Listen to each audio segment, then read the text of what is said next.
Hi, hello, வணக்கம் and welcome to Kollywood Uncut. இந்த show host பண்ண உங்க ஸ்வப்னா நான் வந்தாச்சு. பொதுவாக ஒரு விஷயம் சொல்லுவாங்க, ஆள் பாதி ஆடை பாதி அப்படின்னு. இதுக்கு என்ன அர்த்தம்னு பார்த்துக்கிட்டிங்கன்னா, என்னதான் ஒரு பொண்ணு ரொம்பவே அழகாக இருந்தாலும் அந்த பொண்ணுக்கு ஒரு பொட்டு வச்சு பூ வச்சு ஒரு ஹவர் மேக்கப் பண்ணி அப்படி வெளியில் வந்தாங்கன்னா அடடா என்ன அழகாக இருப்பாங்க, அழகுக்கே அழகு சேர்க்குற மாதிரி இருக்கும்ல. ஸோ அதே மாதிரி தாங்க நம்ம எல்லாருக்கும் பிடிச்ச சினிமாவும் என்னதான் ஒரு நல்ல கதை அமைஞ்சாலும் அந்த கதையை இன்னும் அழகாக ஒரு படமாக ஆக்கிறதுக்கு எவ்வளோ பேர் என்னென்ன ஒர்க் பண்ணுறாங்க, எவ்வளோ ஹார்ட் ஒர்க் பண்ணுறாங்க அப்படின்றத நம்ம கோலிவுட் அன்கட்டில் பார்த்துட்ருக்கோம். ஸோ அந்த வகையில் இந்த வாரம் கோலிவுட்டில் என்னென்ன நடந்துச்சு அப்படின்றத இப்போ நம்ம பார்க்கலாம்.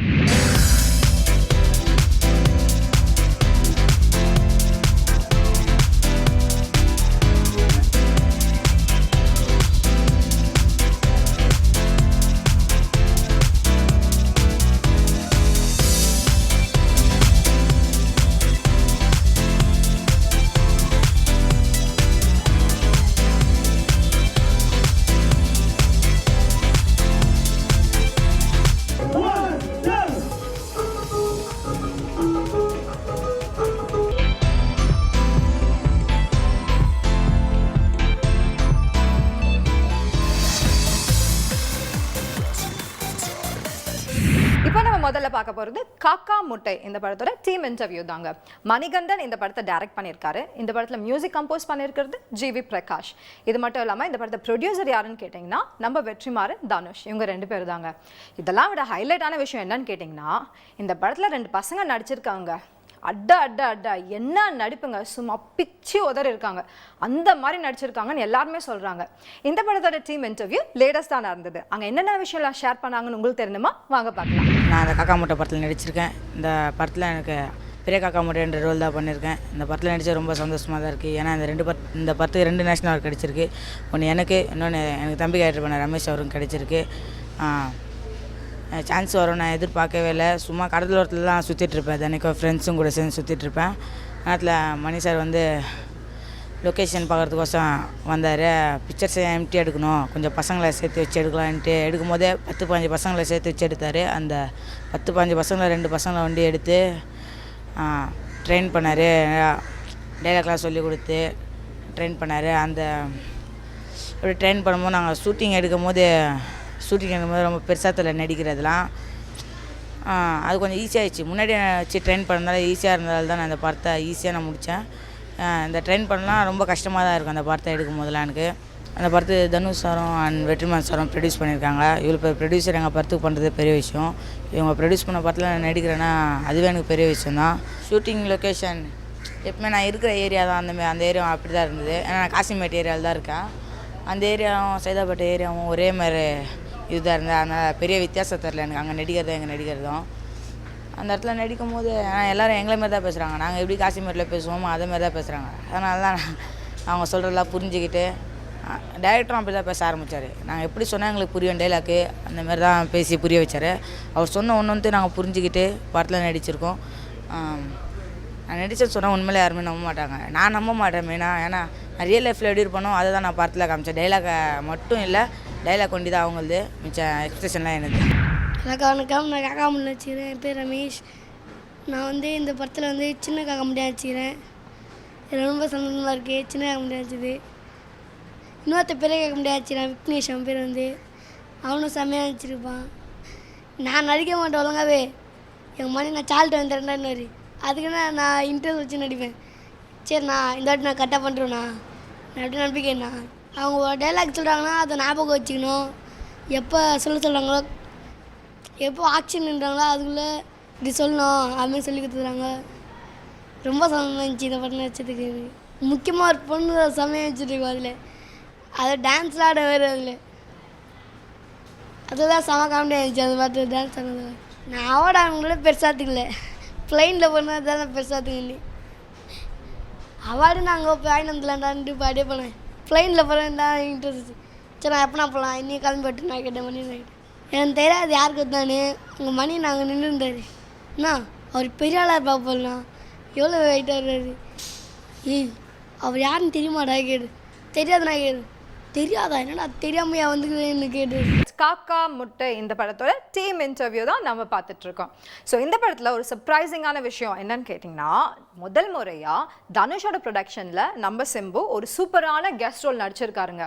ஸோ இதையும் தாண்டி இந்த படம் ரிலீஸ் ஆகிறதுக்கு முன்னாடியே நேஷ்னல் அவார்ட், அதையும் தாண்டி இன்டர்நேஷ்னல் அவார்ட்லாம் வாங்கியிருக்குன்னா பார்த்துக்கோங்களேன்.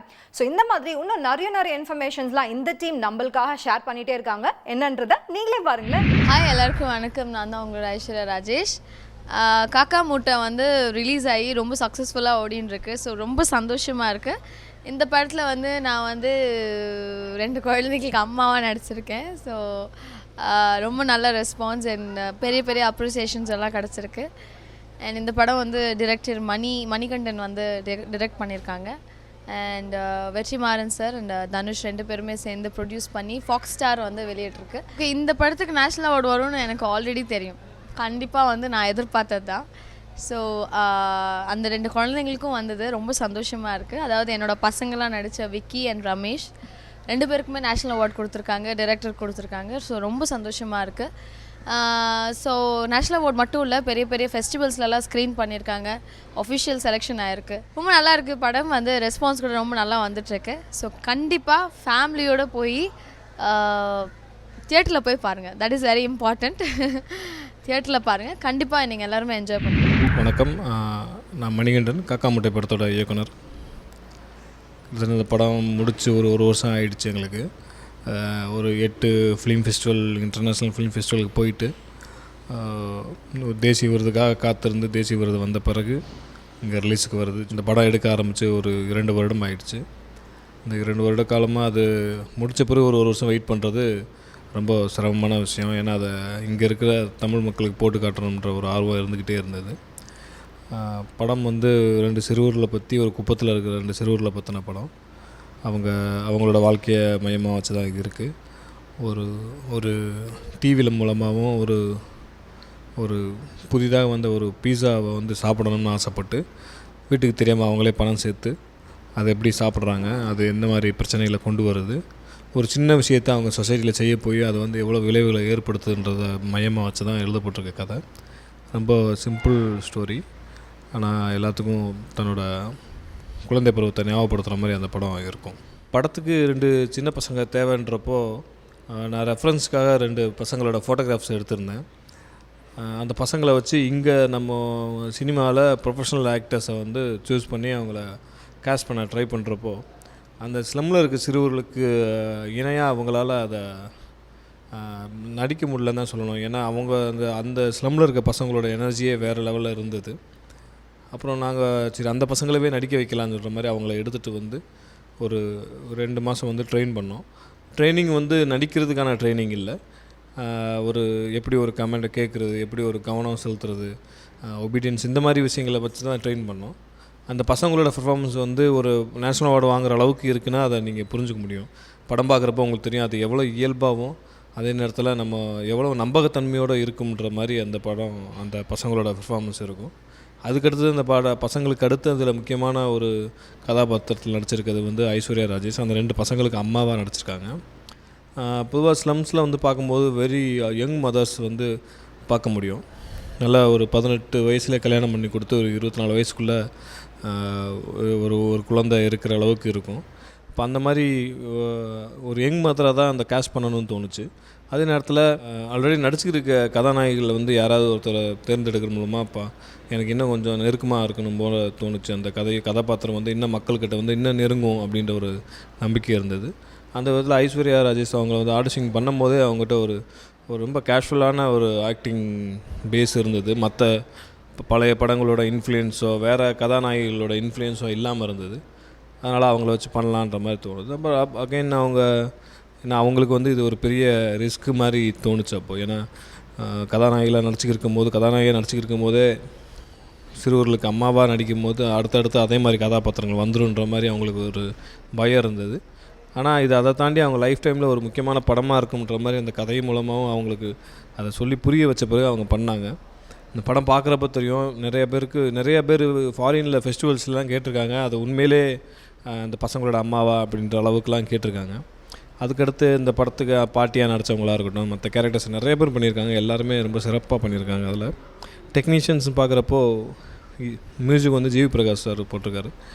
அவர் வந்து என்னோடய ஷார்ட் ஃபிலிம் பார்த்துட்டு அவரே இன்ட்ரெஸ்ட் எடுத்து வந்தார். ஏன்னா இந்த மாதிரி சிறிய படங்களுக்கு வந்து ஜிவி மாதிரி ஒரு பெரிய இசையமைப்பாளரை வந்து அஃபோர்ட் பண்ணுற அளவுக்கு முடியாது. இருந்தாலும் அவரே வந்து நான் அந்த படத்துக்கு நான் பண்ணி கொடுக்குறேன்ற மாதிரி முன் வந்து பண்ணி கொடுத்தாரு. அவரோட பங்கு ரொம்ப முக்கியமான பங்கு அது. ஏன்னா அந்த அந்த அவரோட பாடல்களும் படத்தோட பேக்ரவுண்ட் ஸ்கோரும் இன்டர்நேஷ்னல் குவாலிட்டியும் இருக்கணும். அதே நேரத்தில் நமக்கு ரொம்ப அந்நியமாகவும் ஆகிடக்கூடாது. அதுக்கடுத்தது வந்து எடிட்டர் கிஷோர் இப்போ உயிரோட இல்லை, இருந்தாலும் அவரோட பங்கு ரொம்ப முக்கியமான பங்கு. அதுக்கடுத்து art director Vijay Adinathan, audiography வந்து ராஜாகிருஷ்ணன், லிரிக்கிஸ்ட்டு வந்து நான் முத்துக்குமார் அண்டு ராஜ்குமார் எழுதியிருக்காங்க. எல்லோரோட பங்குமே ரொம்ப முக்கியமான பங்காக தான் இருக்கும். ஏன்னா எல்லாருமே அது ஒரு படத்துக்கு எப்பயும் போல் ஒரு படத்துக்கு ஒர்க் பண்ணுறது மீறி இன்னும் அவங்கள இன்வால்வ்மெண்ட் அதிகமாக இருக்கும். படம் பார்க்குறப்போ அதை எல்லாருமே புரிஞ்சிக்க முடியும். இனிமேல் அப்படிதான் என்னங்க கோமா பேசுறேன்னு பார்க்குறீங்களா? அதெல்லாம் ஒன்றும் இல்லைங்க. நம்ம சந்தானம் வல்லவனுக்கு புல்லும் ஆயுதம் படத்துக்கு அப்புறமா ப்ரொடியூஸ் பண்ணி ஹீரோவாக நடிக்கிற படத்தோட பேர் தாங்க இது. ஸோ இந்த படம் வந்து அந்த படம் மாதிரியே ரொம்பவே சூப்பராகவும் ஜாலியாகவும் என்டர்டெய்னிங்காக இருக்கும்னு எல்லாருமே பேசிக்கிறாங்க.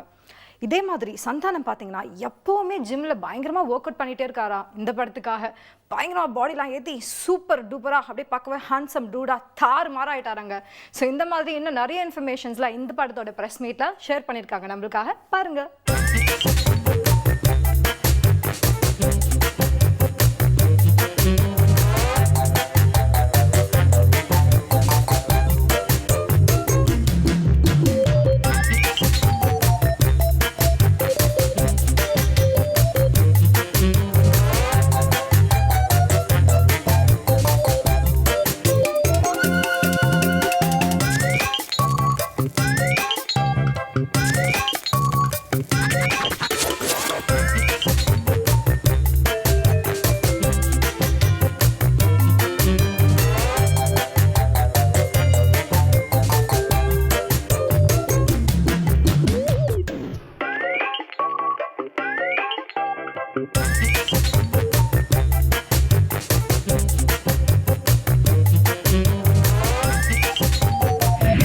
Inime Prida, my movie is releasing on 12th of June. It's a very joyful, light-hearted, romantic comedy. I play a character of this girl called Maha. She's a very vivacious, vibrant, college-going girl, and it's about all the twists and turns that happens in her life after she meets Seenu, which will definitely keep you at the edge of your seat. The personality is very close to me in my real life, so I had so much fun shooting for it, and and it's a total commercial entertainer, so I hope you really like it. Santhosh Dayanidhi. இனிமே இப்படிதான் படத்தோட music டைரக்டராக என்ன Santhanam sir introduce பண்ணியிருக்காரு. இது என் first movie. Santhanam சாருக்கு பெரிய thanks இவ்வளோ பெரிய ப்ராஜெக்டை கொடுத்ததுக்கு. சாங்ஸ் வந்து 6 பாட்டு பண்ணியிருக்கோம். கதைக்கு தேவையான பாட்டை தான் பண்ணியிருக்கோம். ஒரு புது டீம் செட் பண்ணி கொடுத்துருக்காரு சந்தானம் சார். லைக் அது ரொம்ப மோட்டிவேட்டிங்காக இருந்தது இந்த படம் கம்ப்ளீட் பண்ண. மொத்தம் 6 பாட்டு. லிரிக்ஸும் அந்த படத்தில் ரொம்ப இம்பார்ட்டண்ட்டாக இருக்குது. கதைக்கு தேவையான லிரிக்ஸும் அதே மாதிரி. அது சாங்ஸ்க்கு இன்னும் நல்லா ஒரு பேக் போனாக இருந்தது. Thanks to Kabilan sir, Madhan Karky sir, Umadevi madam, Gana Bala sir, Vinod எல்லாருக்குமே. அப்புறம் இப்போ தான் பேக்ரவுண்ட் ஸ்கோர் முடிச்சிட்டோம் நேற்று. ஸோ படம் நல்லா வந்திருக்கு. I hope you all enjoy the movie. Puthuyugam வியூவர்ஸ்க்கு எங்களோட வணக்கம். நான் பிரேமானந்த், இவர் முருகன். 2 பேரும் சேர்ந்தா முருகானந்த் என்ற பேரில் இந்த படத்தை டைரக்ட் பண்ணியிருக்கோம். இனிமேல் இப்படி தான் இந்த படம் கண்டிப்பாக உங்களுக்கு ஒரு ஃபேமிலி என்டர்டெயின்மெண்ட்டாக இருக்கும். சந்தானம் சாரை வெறும் காமெடியாக மட்டும் பார்க்காம இந்த படத்தில் ஒரு ஹீரோவாக ஒரு ஃபைட்டு, ஒரு டான்ஸு, ஒரு டயலாக் டெரியிலேருந்து எல்லா பேட்டர்னும் ஒரு புதுசாக இருக்கும். வந்து பாருங்கள், கண்டிப்பாக பார்த்து என்ஜாய் பண்ணுங்கள். எல்லாத்துக்கும் வணக்கம். இனிமேல் இப்படி தான் படத்தோட டேரக்டர்ஸ் முருகானந்த். அதனால தான் முருகானந்த் பேர் வச்சுருக்கோம். படம் பார்த்திங்கன்னா ஒரு பக்கா ஃபேமிலி என்டர்டெயின்மெண்ட்டாக இருக்கும். கன்ஃபார்மாக பார்த்து என்ஜாய் பண்ணுவீங்க. எல்லா யூத் பசங்களுக்கும் மனசில் என்ன இருக்கோ அதை அப்படியே ஒரு படமாக பண்ணியிருக்கோம். நீங்கள் பார்த்தீங்கன்னா இது மாதிரி நம்ம லைஃப்பில் நினச்சே மச்சா அப்படின்ற ஃபீல் பண்ணுற அளவு ஒரு லவ் சப்ஜெக்ட் பண்ணியிருக்கோம். கன்ஃபார்மாக பார்த்து என்ஜாய் பண்ணுவீங்க. இனிமே இப்படி தான் சந்தானத்தோட படம். சந்தானம் ஹீரோவாக பண்ணுறாரு. அதுவும் அவர் ஓன் ப்ரொடக்ஷன், ஓன் ரிலீஸ். அதுதான் இதில் இருக்கிற பியூட்டியே. ஏன்னா இன்றைக்கெலாம் படம் எடுத்துடலாம், ஆனால் அதை ரிலீஸ் பண்ணுறது அவ்வளோ டஃபஸ்ட்டு ஜாப்.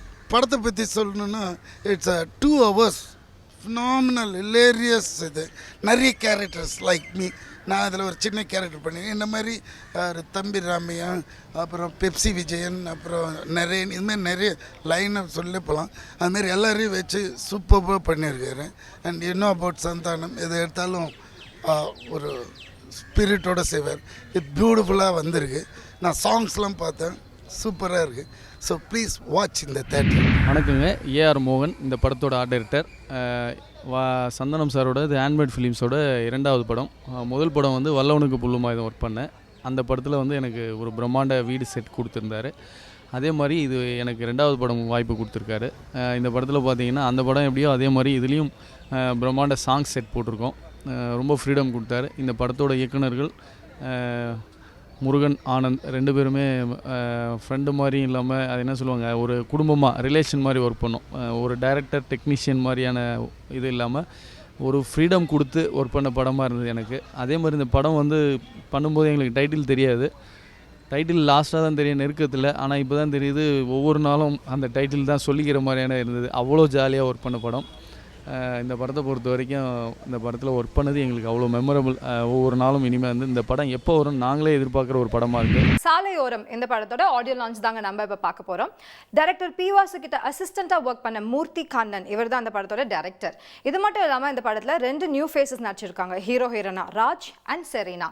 இது மட்டும் இல்லாமல் பாண்டியராஜன் சார் வந்து பயங்கரமாக வில்லத்தனமான ஒரு கேரக்டர் ரோல் ப்ளே பண்ணியிருக்காரு. ஸோ வந்த எல்லாருமே இவரோட ரோல் பற்றி தான் பயங்கரமாக பரபரப்பாக பேசிகிட்டு இருந்தாங்க. ஸோ இந்த மாதிரி நிறைய இன்ஃபர்மேஷன்ஸ்லாம் இந்த ப்ரெஸ் மீட்டில் நடந்துச்சு. அது என்னன்னு பார்க்கணுமா, பாருங்க.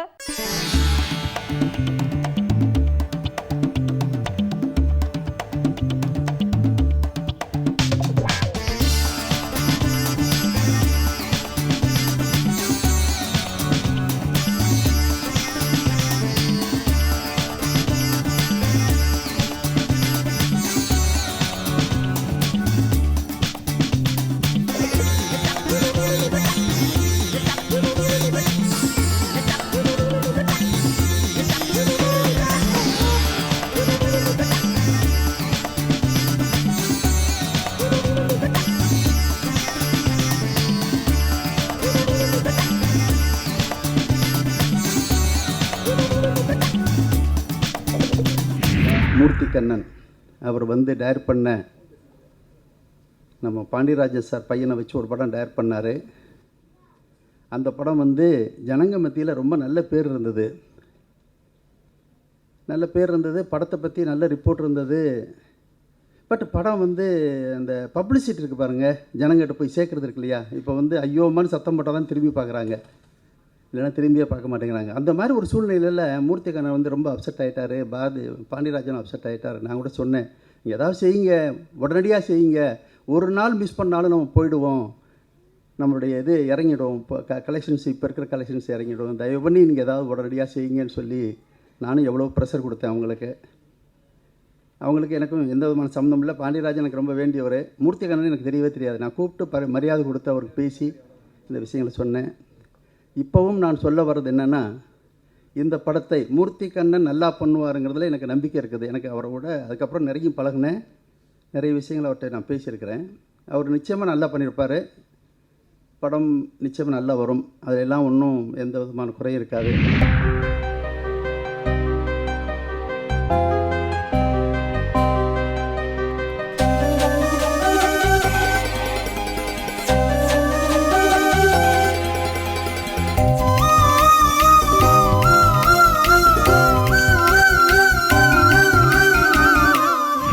இந்த டீமில் இந்த படத்தில் ஒர்க் பண்ணுறவங்களை பார்த்து சினிமாவில் என்னையா குப்பை கொட்டிருக்கீங்க அப்படின்னு கேட்கவே முடியாது. ஏன்னா படமே குப்பையை தூக்கி போடுறது தான். என்னையும் இது நிறைய பேர் கேட்பாங்க, என்ன பண்ணிருக்கீங்க சினிமாவில், இந்த இன்டெரக்டாக தான் என்னையா குப்பை கொட்டிருக்குன்னு. சாலையோரம் படத்தில் நடிச்சிருக்கிறேன். குப்பையை பற்றி ஒரு ஜனங்களுக்கு அவேர்னஸை கொடுத்துருக்கேன்னு ஒரு நல்ல செய்தி. மேடைக்கு வந்து இப்போது நான் பேச வரதுக்கு முன்னாடி என்னென்னு யோசிக்கணும்னா, மோகன் சார் வந்து பேசணுன்னே அப்படியே இப்படிப்பட்ட ஒரு சினிமாக்காரனாக பார்க்க முடியாது. அந்த நாளை பொழுது உன்னோட படம் வந்து நல்ல டாக் இருக்குது, ஆனால் இன்னும் கலெக்ஷன் வரல அப்படின்னும் போது ஒரு அப்பா ஸ்தானத்துலேருந்து என்னை கூப்பிட்டார். எதாவது பண்ணுங்கள். என்ன பண்ணுறது சார், எதாவது பண்ணுங்கள், ஏன்னா படம் நல்லா வந்திருக்கு, நல்லா இருக்குது அப்படின்னு டாக் வருது. இது வர்றது கஷ்டங்க. இப்படி ஒரு சந்தர்ப்பம் உங்கள் பையனுக்கு மட்டும் எப்போ வரும்? இதெல்லாம் பெரிய வேத வாக்கு. சினிமாவில் அனுபவப்பட்டிருக்கலாம்னு தான் இதெல்லாம் சொல்ல முடியும். அற்புதமாக சொன்னார். இனி நான் எந்த முயற்சி பண்ணாலும் அவர்கிட்ட ஒரு அபிப்பிராயம் கேட்காம பண்ண மாட்டேன். ஏன்னா அனுபவம் தான் வாழ்க்கை வெற்றி. அதுக்கப்புறம் வாசார் அவர் பார்க்குற விதமே இல்லை, எல்லாரும் பார்க்குறது ஒரு விதம்னா சார் ஒரு மாதிரியாக பார்ப்பார். நான் சுயவரம் படத்தில் ஆக்ட் பண்ணேன். அதில் 9 ஹீரோஸு நாங்கள் எல்லாம் சேர்ந்து ஒரு பாட்டு ஆடுறோம். சார் வந்து மற்ற டேரக்டர்ஸ் கிட்ட உட்காந்து சிரித்து பேசியிருக்காரு. என்னை பார்த்து பேசுகிறார். என்ன இதுக்கு பார்த்து சிரிக்கிறார்? நான் கிட்ட போனேன். போனால் பக்கத்து டேரக்டர் சொல்கிறாரு, சத்யராஜ்னா அவ்வளோ உயரம் இருக்கார், ரைட்டு. பிரபுதேவா நல்லா ஆடுறாரு, அவரும் ஆடுறாரு. பிரபு சார் சிவாஜி சார் பையன் நல்லா ஆடுறாரு. இந்த ஆளுக்கு என்ன தைரியம்? இந்த ஆள் இவங்க கூட சேர்ந்து ஆடுறான் அப்படின்னாரு. அப்போ தான் பாருங்க, நம்மளை பூத கண்ணாடி வச்சு பார்க்குறவர் வாஸ் சார் தான். என்னுடைய சினிமாவில் வந்து அதிகபட்ச ஆசை என்னென்னா, மக்கள் திலகம் எம்ஜிஆர் அவர்கள் கூட வந்து ஒரு ஸ்டில் எடுத்துரும். அதான் அந்த வாய்ப்பு வந்து வரதுக்கு சான்ஸ் இருக்குது. ஏன்னா நான் என் குருநாதர் பாகியராஜர்கிட்ட ஒர்க் பண்ணும்போது ஒரு படம் பார்க்கறதுக்கும் வருவார். மக்கள் திலகம் வருவார். அவர் வரும்போது என்னை போயிட்டு அந்த 4வது வழியில் கரெக்ட் பண்ணிட்டு அனுப்பிச்சிடுவாங்க. அந்த ஐஸ்கிரீம் வாங்கினாங்க மாலை ஒரு படத்துக்கு அவர் உள்ள போயிடுவார். எல்லோரும் ஃபோட்டோ எடுத்துருவாங்க, முடியும். எனக்கு என்ன இது, நம்மளை மட்டும் வெளிநடப்பு பண்ணுறாங்க. அது வழியாக வந்து டார்லிங் படம், அந்த படத்துக்கு நான் அசோசியேட் டைரக்டர். அதுக்கு மக்கள் திலகம் வந்து படம் பார்க்க வராரு. வந்தால் நான் போயிட்டு ஃபோட்டோ எடுக்கணுன்னா டக்குன்னு உள்ளே வந்துட்டு கதவு விட்டாங்க. என்ன அதுன்னா, நான் அங்கே ஏழுமலை ஸ்டிலோகிராஃபர், என்ன ஏழுமலை எப்படி ஃபோட்டோ எடுத்துரு அப்படின்ற வெளியே வந்தேன். உடனே ஒரு செக்யூரிட்டி பார்த்துட்டு, சிஎம் டயர்டாக இருக்கார், வெளியே வரும்போது யாரும் ஃபோட்டோ எடுக்கக்கூடாது. நமக்கு இப்படியே அமையணும். இதே டார்கெட் நான் ஏழுமலை எப்படியாவது எடுத்துறியா அப்படின்ட்டு படம் பார்த்து மக்கள் திலகம் வெளியே வராரு. வந்தோடனே நான் அந்த படத்தை அசோசியேட் டேரக்டர்னேன். வாட்ச்மேன் நடிச்சிருக்கேன் அப்படின்னார். அவர் அவ்வளோ உஷாராக இருந்தார். ஃபோட்டோ எடுத்துக்கலாம் அப்படின்னார். மக்கள் திலகம் நின்னார். நான் அப்படி நின்னா ஃபோட்டோ எடுத்துக்கும் போது என் குருநாதர் அப்படி நழுவினார். அவரை கை பிடிச்சி எடுத்தேன். இப்போ நான் நடுப்புறேன், வலது பக்கம் எம்ஜிஆர், இடது பக்கம் பாகியராஜ் சார். இந்த ஃபோட்டோவை பார்த்து பிரிண்ட் ஆகி வருது. பார்த்தவங்களாம் காதில் மூக்கெல்லாம் போக வருது. என்ன அநியாயமாக இருக்குது, இவன் போய் இப்படி எடுத்து வந்துட்டானே அப்படின்னு அவ்வளோ பேர் அதை பார்த்தவங்க அப்படியே ஒத்து கவனிப்பாங்க. என்னை திருப்பி பார்ப்பாங்க. அதை நான் அழகாக ஃப்ரேம் போட்டு எங்கள் வீட்டில் வச்சுருந்தேன். என்னை விட எம்ஜிஆர் மேலே பாசம் உள்ள ஒருத்தன் அந்த ஃபோட்டோவை சுட்டான். என்ன இது, நமக்கு இப்படியா நடக்கணும்? இவ்வளோ கஷ்டப்பட்டு பண்ணோம். அந்த எதிர்பார்ப்பு ஆசையெல்லாம் வந்து பறி போனவுடனே நான் வீட்டில் தனியாக கதவு சாய்த்து அழுதேன், இப்படி ஆயிடுச்சுன்னு. ஆனால் அதுக்கப்புறம் ஆண் பாவம் படத்தை பார்த்த மக்கள் திலகம் எம்ஜிஆர் அவர்கள் என் கல்யாணத்துக்கு வந்தார். கல்யாணத்துக்கு நான் நேரில் கூட பத்திரிக்கை கொடுக்கல. கல்யாணம் பிஏ கட்ட கொடுத்து வந்தேன். கரெக்டாக ரிசப்ஷன் வந்தார். வந்து டை கட்டியிருந்தேன். நான் முதல் டை கட்டியிருக்கேன். லெதர் டை தூக்கு போட்ட மாதிரி கட்டியிருக்கேன். அதை வந்து அவுத்து விட்டார். இப்படி தான் டை கட்டுன்னு கட்டி விட்டார். 20 நிமிஷம் இருந்தார். அப்போ எடுத்த ஃபோட்டோஸு வீடியோஸு எல்லாம் என்கிட்ட இருக்குது. எதுக்கு சொல்கிறேன்னா, சினிமாவில் சீரியஸாக உழைச்சிங்கன்னா உங்கள் கைக்கு விட்டு எதனா நழுவி போனால் கூட அது டபுளாக வரும். ஃபோட்டோவாக பறி போனது வீடியோவாக வந்துருச்சு. அதான் வாழ்க்கை.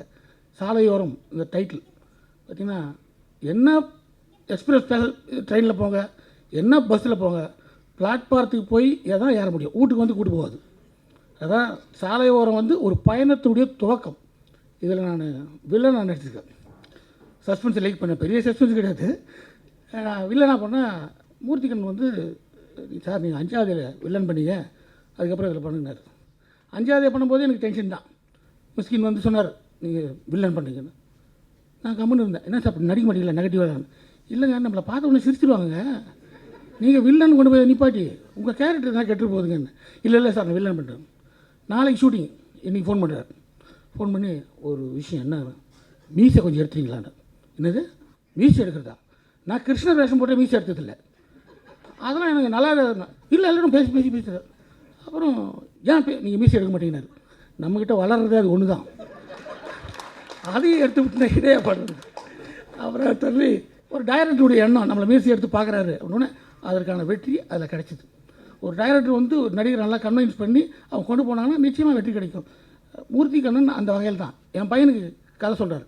நான் என் பையனுக்கு யார் கதை சொல்ல வந்து நான் கதையே கேட்குறதில்ல, அவன் தான் கேட்டுக்குவான். நான் அந்த ப்ரொடியூசர் கதையை மட்டும் கேட்பேன், எப்படி படத்தை முடிப்பார் அதை மட்டும் தான் கேட்பேன். பையனை கதையை கேட்டுக்கப்பேன். தெரியாதமா அன்றைக்கி வந்து என்னப்பா கதை, மூர்த்தி கண்ணன் கதை என்னென்னு. கதை சொல்கிறது தான் ஹீரோ கதைன்னாரு. ஒரு ஹீரோவுக்கு வேலையை கதை சொல்கிறது தான். புதுசாக இருக்கேன்னு அது அற்புதமாக எடுத்தார். என்ன வில்லன்னு சொல்லும்போது, சரி ஓகே நம்ம நண்பர், குடும்ப நண்பர், நல்லது கெட்டது. எனக்கு வந்து என்கிட்ட சொல்கிறதுக்கு கூச்சப்படுற ஒரு விஷயத்தை கூட தைரியமாக சொல்லுவார், நீங்கள் பண்ண தப்பு சார்வார். அந்த வகையில் என்னுடைய வாழ்க்கையில் மூர்த்திகரன் ஒரு உடன்பிறவா சகோதரர். அவருடைய வெற்றி என் வெற்றி மாதிரி தான். உஷாரான ஒரு டைரக்டர். அவர் வில்லன் அப்படின்னொன்னே அதுக்கு என்ன மேனரிசம் பண்ணால் என்ன பண்ணலாம் அப்படின்னு, இது நல்லா இருக்கு சார், மூக்குலேருந்து ஒரு முடியை பிடினா நல்லா இருக்குன்றார். ஏன்னா இது வில்லனா அது சாருக்கு தான் தெரியும்.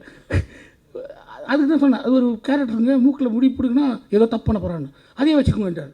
சரி ஓகேண்ணே. அடுத்த இந்த டயட் பெப்சி டயட் கோக்கில் சாப்பிடுவேன். ஷார்ட்டுக்கு போனோன்னு பார்த்தா, சார் அந்த வில்லன் என்ட்ரி உங்கள் சார் வர சொல்லுங்கள், வர சார் சார் கொடுங்கண்ணா, என்ன டயட் பெப்சி. ஐயோ நம்ம டயட் பெப்சி குடிச்சா அது வில்லன் குடிக்கிற மாதிரி ஆகிட்டார். அடுத்து பார்த்தா நான் சும்மா இருக்கும் போது அந்த ஐபேடில் ஆங்கிரி பேர்ட்ஸ் ஆடுவேன். அதுக்கு ஷார்ட் ஓப்பனா, சார் உங்கள் ஓப்பனிங்க ஆங்கிரி பேர்ட்ஸ் ஆடுறீங்க, என்னென்னா ஒரிஜினலாகவே வில்லன் நினச்சிங்க. நம்ம என்னென்னலாம் பண்ணுறோமோ அதையே கவனித்து அந்த கேரக்டரை பண்ணுறாரு. அது புத்தால்தான். நான் ஒரு நாள் பேசும்போது சொன்னேன், உலகம் முழுக்க எனக்கு ஃப்ரெண்ட்ஸ் இருக்காங்க சார், அதான் சார் நம்ம கிடச்சதுக்கு என்ன. மறுநாள் டைலாக் படிக்க முதல்ல யார்கிட்ட பேசுகிற, உலகம் முழுக்க எனக்கு ஆளுங்க இருக்காங்க தெரியுமா, நான் சொன்னதே எனக்கு வில்லன் ஆக்கிட்டார். அதுலேருந்து மூர்த்தி கண்ணன் வரைக்கும் நான் ஆங்கிரி பேர்ட்ஸ் ஆடுறது கிடையாது, கூல்ட்ரிங்க்ஸ் குடிக்கிறது கிடையாது, எனக்கு அவரை தெரியும் இவரை தெரியும் எதுவுமே சொல்கிறதில்ல.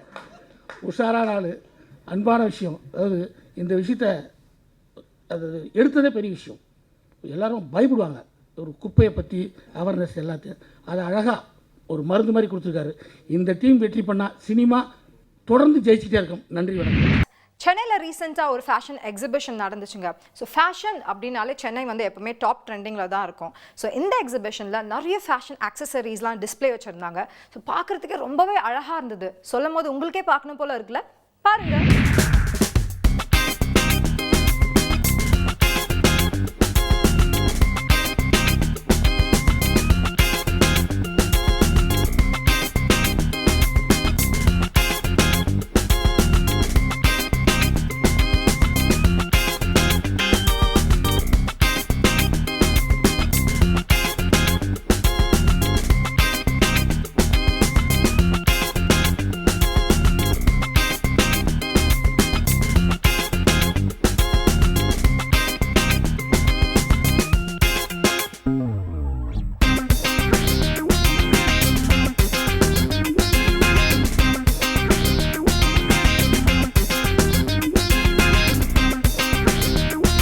I would like people to visit because it's not only clothes, accessories, jewelry, home linen, home decor, other useful items are here. So I would want people to come here, where we are also promoting artisan people. People all across the country are coming from Jaipur, Bombay, Lucknow, Delhi, Calcutta, Mumbai, Bangalore. So please do come for the show. The entry is absolutely free. The show starts at 11 o'clock and it goes up to 9 o'clock in the night. என்னங்க, இன்னைக்கு நம்ம கோலிவுட் அன்கட்ல வந்த எல்லா இன்ஃபர்மேஷனும் ரொம்பவே சூப்பராகவும் இன்ட்ரெஸ்டிங்காகவும் இருந்ததுல. So இதே மாதிரி நாளைக்கு இன்னும் நிறைய விஷயங்களோட நம்ம கோலிவுட் அன்கட்ல உங்களை நான் மீட் பண்றேன். Until then, this is Swapna saying tata bye-bye from you. Bye.